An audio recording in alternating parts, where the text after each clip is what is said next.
আমার বাবার মৃত্যু হয়েছে বহু বছর আগে।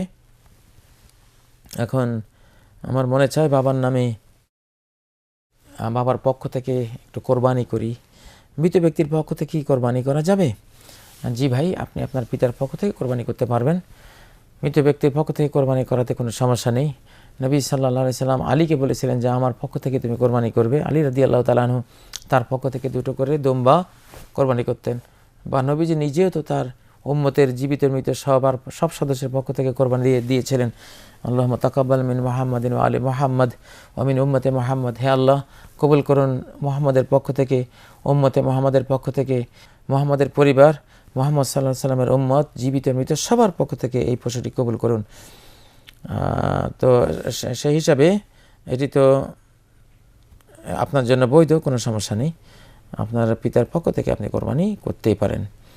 বরং আপনার যেই এক শরীক কোরবানি দিবেন সেখানে আপনি আপনার পরিবারের সবাই, মাতা পিতা, জীবিত মৃত, ভাই বোন সবাইকে আপনি শরীক রাখতে পারবেন যে আল্লাহ আমার পরিবারের সবার পক্ষ থেকে এই কোরবানি আমি করলাম।